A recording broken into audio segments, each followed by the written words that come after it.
This is the story of Yahya Sinwar, the leader of Hamas, who is known as the Butcher of Khan Younis. I am Yahya Ibrahim Hassan Sinwar. I was born in 1962 in the Khan Younis refugee camp in the Gaza Strip. My family were Palestinian refugees who had fled from their village near present-day Ashkelon during the 1948 Arab-Israeli War. In June 1967, Israel was fighting against Egypt in the Six-Day War. Sinwar has taken shelter with his family from the fighting between Egypt and Israel, which they believe will end with the liberation of Palestine. Yes, brothers, sisters, we will see how Allah will help our fighters to defeat the Zionists. They will throw the Jews into the sea. Allahu Akbar! Allahu Akbar! Allahu Akbar! Allahu Akbar! But it's soon clear to Sinwar that the Israelis will prevail. Oh no, Astaghfirullah. The Israelis have seized Gaza and Sinai from Egypt, the Golan Heights from Syria, and the West Bank, including East Jerusalem from Jordan. In Israel, there is euphoria. Our dreams of returning to our homeland from which we were exiled began to crumble like the sandcastles we had built as children. My father also died in the fight against the Jews. Now only my mother could take care of us. This is nothing but shame and humiliation. Sinwar was a devoted Muslim, and his hatred of the Jews is based on the anti-Semitism in the Quran. For instance, Surah Al-Baqarah, verse 61, Ali Imran, verse 112, Al-Ma'idah, verses 60, 64. He believes that the Jews have no right to live in Israel and that the land belongs only to Muslim Palestinians. But the facts show that the Jewish people have a long-standing and exclusive right to the land of Israel. Countless archaeological artifacts have been discovered that confirm the Bible's descriptions of the ancient kingdoms of Judea and Israel. Under Caliph Umar, the Muslims captured Jerusalem in 637 AD. This conquest solidified Arab control over the region. For several centuries, Arabs ruled over Israel until they were challenged by the First Crusade in 1099. Therefore, based on history, the Jews are the indigenous people of the land of Israel, and the Arab Muslims came to colonize it. Although the Quran contains many verses condemning the Jews, it also states that Israel belongs to them. In Surah Al-Ma'idah, verses 20-21, Allah commands the children of Israel to enter the Holy Land, which is Israel. Verse 21 says, "O my people, which is the children of Israel, enter the Holy Land, which is Israel, which God has ordained for you." Nowadays, most Muslims refer to the Holy Land in verse 21 as Palestine, but the Quran never mentions the name Palestine at all. Moses never took his people to Palestine. The Quran references Israel 40 times. The Holy Land in verse 21 is clearly Israel. If it were meant to be Palestine, Allah would have said so. It is evident that neither the Quran nor the Prophet Muhammad recognized Palestine as the Holy Land, suggesting that contemporary reinterpretations of these verses may serve modern political agendas. My school friends and I would rather play Arabs and Jews than cowboys and Indians. All the Muslims in our society taught us that we are refugees because the Jews took our land. So don't tell me about the two-state solution. We want only one thing, to get rid of all the Jews into the sea, and we will not stop until we achieve it. On October 6, 1973, a radio broadcasts the startling news that a new war has erupted. This time it is the Yom Kippur War. Dear Muslim fighters, hear us, hear us! The Egyptians and Syrians, determined to avenge their humiliating defeat in 1967, have launched a surprise attack on the Israelis during the Jewish holy day of Yom Kippur. Allahu Akbar! Yes, they will help us achieve our victory and return the stolen land to us. However, after a few days, these aspirations are shattered. We are defeated again, ya Ikwan.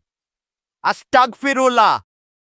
Large Arab countries like Egypt and Syria, with far greater armies and weaponry, fought against a small Jewish nation. With Allah's help, we should have won this war easily, so why couldn't the Arabs achieve victory? 4 years later, the Egyptian leader Anwar Sadat makes his landmark visit to Jerusalem. He declares to the Knesset, Israel's parliament, that he is open to peace. This is such a catastrophe. Anwar Sadat deserves to die for betraying the Palestinian struggle. Israel is Dar al-Harb, no peace until it becomes Dar al-Islam. When Sinwar was a young man, he met Sheikh Ahmed Yassin, who at the time was one of the most influential Islamist leaders in Gaza. Sheikh Ahmed Yassin, a member of the Muslim Brotherhood, was very charismatic.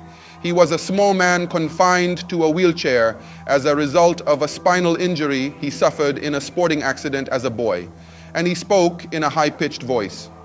Despite his disability, he built a fervent following. In the 1970s and 80s, as the founder of Mujama al-Islamiyya, or the Islamic Center, he established mosques, youth groups, schools, and clinics.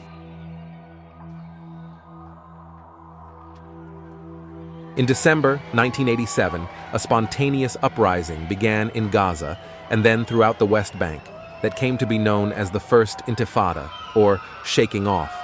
It was sparked after an Israeli vehicle struck and killed 4 Gazan men as they returned home from their daily work in Israel.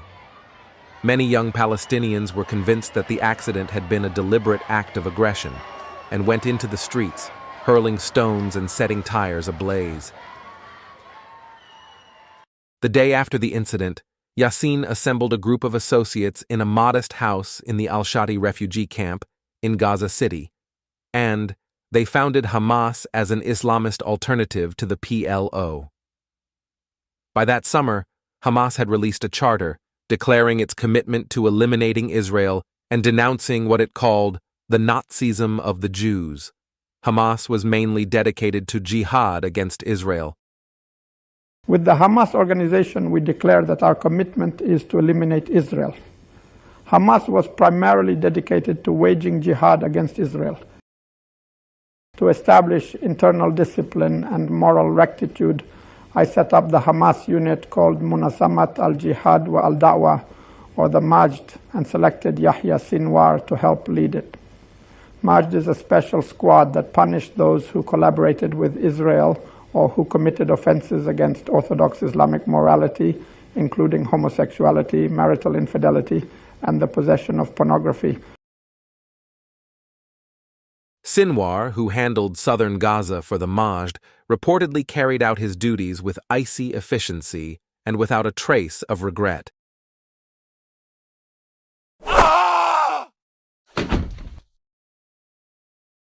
I eliminate people who deserve to die. For instance, I target this barber because he had obscene material in the barber shop that he sometimes showed his clients quietly behind a curtain. Sinwar's new power and position really showed his true character. He was a sadist who enjoyed torturing and harming others for trivial reasons. My instruction is very specific. We need to enforce loyalty and punish disloyalty. Any Palestinian informer who confesses to cooperating with the Israeli authorities, kill him straight away. Sinwar's mission was to torture collaborators and intimidate anyone in the community considering working with the Israelis. I tortured collaborators and intimidate anyone in the community considering working with the Israelis. I used the cruelest methods. I would drip boiling oil on people's heads to get them to confess to collaboration. Yes, they were afraid of me. He mutilated and beheaded 12 Palestinians with his machete because they were accused of being Israeli informants.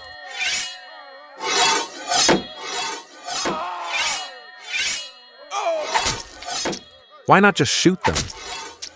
It's not as satisfying with a machete.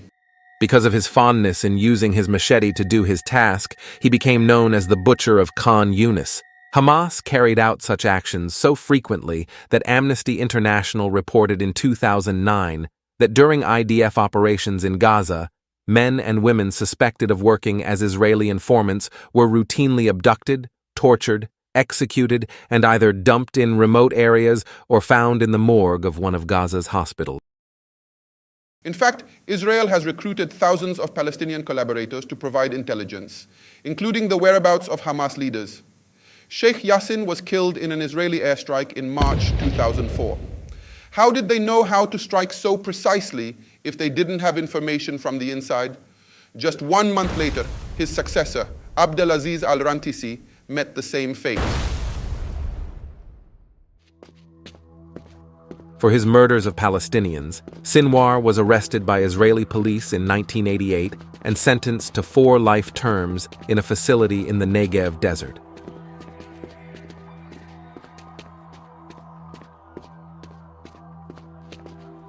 I know that I will be released one day to resume armed resistance. Israeli prison is my academy, a place to learn the language, psychology, and history of the enemy. Like many other Palestinians designated as security prisoners, I became fluent in Hebrew and consumed Israeli newspapers and radio broadcasts, along with books about Zionist theorists, politicians, and intelligence chiefs. Yuval Bitton was a dentist in the Negev prison. In addition to being a dentist, Bitton had trained in Romania in general medicine, and he sometimes assisted the prison physicians.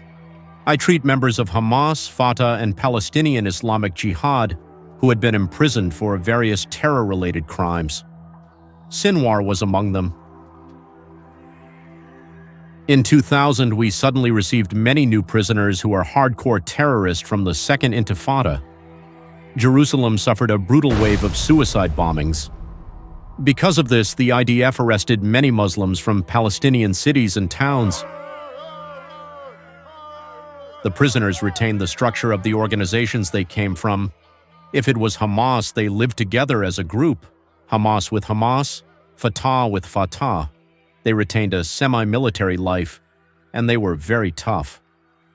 Prisoners held periodic leadership ballots, and in 2004, Sinwar became the emir of the Hamas prisoners. One afternoon in 2004, Yuval Bitton saw Sinwar at the jail clinic. Hi, Sinwar, what's your problem here? Oh, I lost my balance and fell down when I tried to get up from prayer. I feel a severe pain in the back of my neck. You may suffer a stroke. I should tell your doctors about this. Sinwar was transferred to Soroka Medical Center, where, on the same day, he underwent emergency brain surgery to remove a potentially fatal abscess. If the Israeli doctors had not treated the abscess that day, he would have died. A few days later, Bitton stopped by the hospital to see Sinwar. How are you doing, Sinwar? I'm good now. I owe you my life. But Bitton knew that Sinwar's statement meant nothing because Sinwar cared only about his own life and his mission to eliminate the Jews. I later on find out that Yahya Sinwar killed my beloved nephew, Tamir Adar, on October 7, 2023. Yahya Sinwar was released in 2011 as part of the Gilad Shalit prisoner exchange deal, in which Israel freed 1,027 Palestinian prisoners in exchange for captured Israeli soldier Gilad Shalit. Upon his release, he quickly reassumed a leadership position within Hamas in Gaza. In 2017, Sinwar was elected as Hamas's leader in Gaza, succeeding Ismail Haniyeh, who became the head of Hamas's political bureau. His election marked a significant shift as he represented the military wing's growing influence over Hamas's political leadership. The Israeli government should not release Sinwar. This is a terrible idea. This guy tortures, kills people with glea, you know. His life is dedicated to terrorize Israel and he won't stop. I remember what he told me in the past. I acknowledge Israel's military strength, and it can have a truce that may last a generation. But I'm confident that Israel could not count on its strength forever. It was innately fragile. Fissures between the country's religious and secular populations would deepen. After 20 years, you will become weak and I will attack you. Sinwar invented many gruesome ways to torture and kill Palestinians. He proudly told me that he forced a man to bury his brother alive with concrete cement because he was suspected of being an Israeli informer. In the past, Sinwar said that, I don't need a wife. I'm already married to the Palestinian cause. but within a month of his release, he married a woman 18 years his junior named Samar, and they have 3 children. To prepare the big war against Israel, we built hundreds of tunnels in Gaza for military purposes. Each one is several miles long, with many branches. We got the funding from regional allies, international aid, especially Iran. We spent years digging and building those tunnels deep underground. In May 2021, tensions rose in East Jerusalem, especially over the threatened eviction of Palestinian families in Sheikh Jarrah after a long-standing property dispute. Protests grew, and during Ramadan, large gatherings formed at Al-Aqsa Mosque. Clashes between Palestinian worshippers and Israeli police erupted. Hamas, positioning itself as a defender of Al-Aqsa, issued demands for Israeli forces to withdraw. When these demands were unmet, Hamas launched rockets into Israel, leading to an 11-day conflict between Hamas and the IDF. Because of this conflict, Hamas organized a conference in September 30, 2021, at the Commodore Hotel in Gaza City, at a conference called Promise of the Hereafter, Post-Liberation Palestine. The purpose of the discussions, according to accounts by Haaretz and the Middle East Media Research Institute, was to prepare for a future after liberation, that is, after the State of Israel disappears. They intend to kill or prosecute the Jewish population.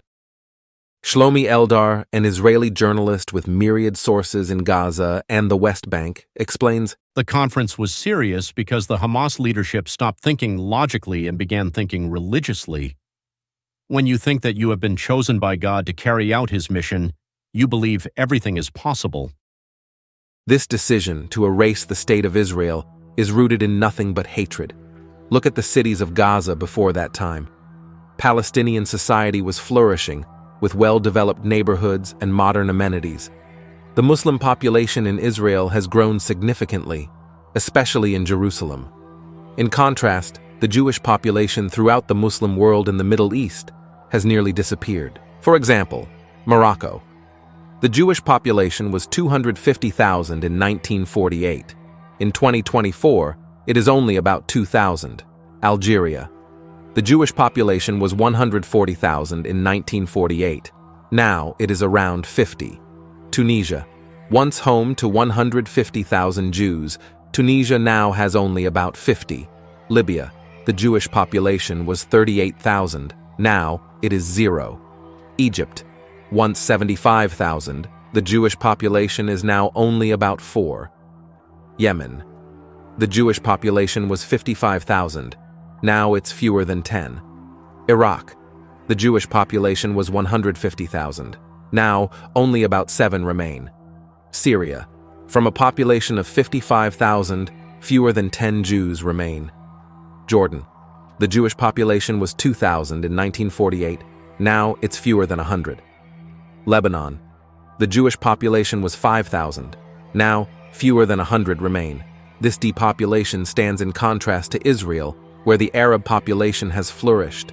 In 1948, the Arab population in Israel was approximately 156,000. Today, it is more than 2 million. This growth is due to Israel's policies of respecting and supporting its Arab population, while many Muslim-majority countries hate their Jewish populations. As I explained earlier, the source of the hatred is in the Quran that teaches Muslim to despise the Jews. Non-Muslim Arabs don't have such animosity toward the Jews. On October 7, 2023, Yahya Sinwar and Mohammed Daif, the Hamas military leader in Gaza, unleashed Al-Aqsa flood operation, the most devastating attack on Israel in half a century.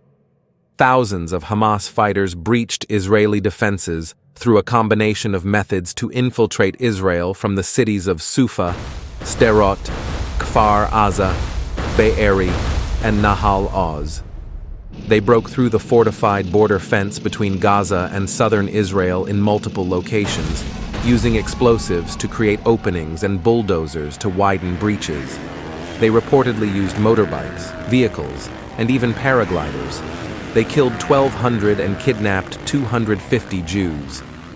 On that day, the all-female tank unit of the 33rd Caracal Battalion was sent to combat the Hamas terrorists at the city of Sufa and Holit in southern Israel. There are 40 women of the unit. We are the first soldiers that were sent to confront them directly in combat. As Hamas fighters breached Israeli border defenses, our unit with Merkava battle tanks mobilized swiftly, engaging in 17 hours intense battles to stop further infiltration. We had rockets and guns and grenades coming down on us, but my soldiers were more than up to the fight. They did us proud. They were lions and lionesses. That day I told my soldiers we are going out to eliminate terrorists, and that's what we did. We were able to kill 100 of Hamas terrorists and stop them advancing further into Israel. Every terrorist that approached my soldiers was taken out. They didn't return to Gaza. On October 7, 2023, Ismail Haniyeh, the head of the Hamas Politburo, addressed the Palestinians the importance of sacrificing themselves for Hamas's war against the Israelis. Haniyeh said that the deaths and blood of Palestinian women, children, and elderly people were welcome because they served his cause. As long as it wasn't the sacrifice of his own life and blood, Haniyeh couldn't care less. He comfortably hid in Qatar for his own safety, while celebrating the October 7th attack with a prayer, together with his cronies.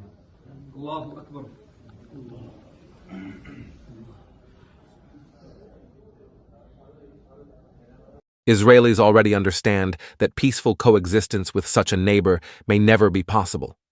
Even if Israelis were to relinquish their land, Hamas would drive them out entirely to the sea.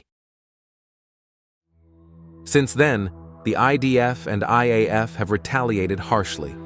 First, they told the people of Gaza to leave their cities and towns and go to the border near Egypt.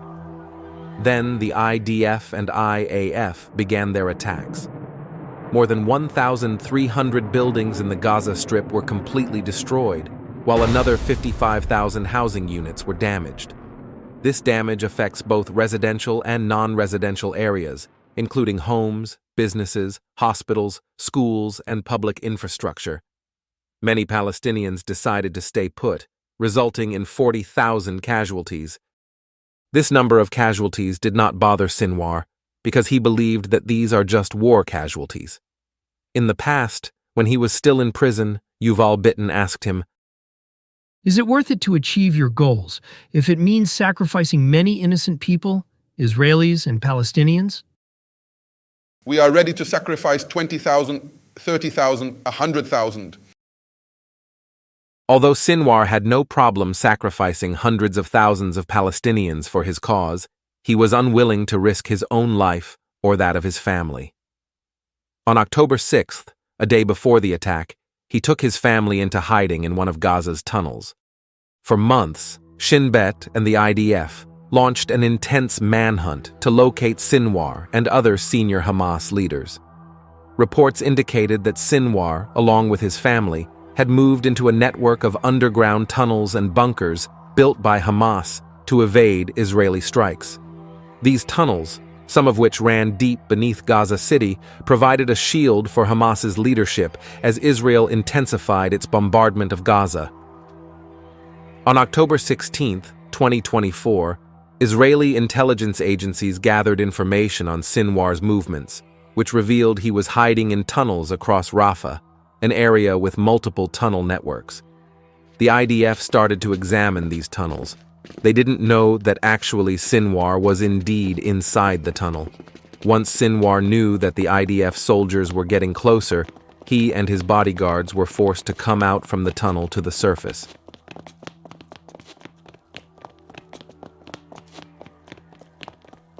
At night, the 828th Bislamach Brigade of the IDF was patrolling Tal al-Sultan, an area in Rafah. They spotted 3 men moving suspiciously from building to building. Look at them. Hey, you guys, stop!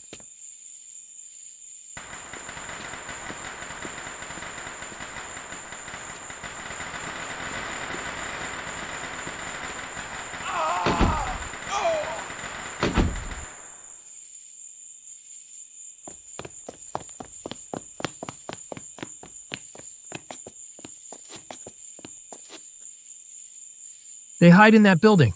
Call for a tank. We need a tank here. A tank arrived and fired at the building.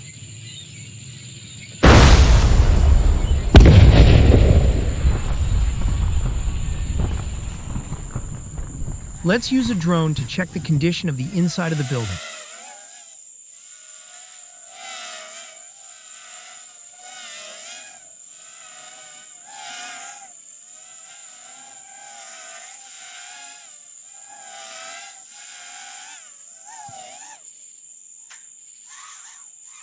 Oh, look, that guy's still alive. We need to stop him. They neutralized him with a shot to the head. Since it was at night, they decided to wait until morning to see the damage they did. In the morning, the IDF soldiers noticed that the person they shot last night looked familiar. This guy looks like Sinwar. DNA and dental records later confirmed that the identity of this person was indeed Yahya Sinwar. Yahya Sinwar spent his entire life pursuing his dream of eliminating the Jews and taking over their land. He was a product of a society consumed by extreme hatred for their neighbors, where the desire for destruction became the center of their lives. Sinwar had the opportunity to change when he met kind-hearted Jews in prison who cared for his well-being and even saved his life. However, it was clear that no amount of kindness from the Jews could change his hardened soul. His evil actions not only led to his own downfall, but also caused the suffering of his people, who blindly followed him. On October 25, 2024, the IDF issued an ultimatum to Hamas members in the northern Gaza Strip: surrender or die. Hundreds of them decided to surrender rather than join the virgins in Jannah. I thought they hate infidels to death and would rather die and meet the virgins than surrender to us. Perhaps they realize now that Allah is nothing but a figment of Prophet Muhammad's imagination. The Palestinians voted for Hamas to govern Gaza Strip in June 2007 election. They agree and support Hamas' mission of hatred and war toward the Jews, believing it was in accordance with Allah's command. However, as usual, Allah abandons them in their conflict with Israel. Everything they had is gone, and now they must pay the heavy price of war. In 2005, Israel handed over the Gaza Strip to the Palestinians, evacuating all Israeli settlers and even providing greenhouses to grow food. We offer kindness and peace, but they immediately destroyed those greenhouses, and the land was then used to launch severe attacks against us. They seek this conflict and we respond accordingly, but now they present themselves as victims. Ismail. Oh, yeah, my beloved Ismail. At last I meet you again. Yeah, Aki, it is hot here, but not as hot as you. Who needs 72 virgins if I have you in my arms?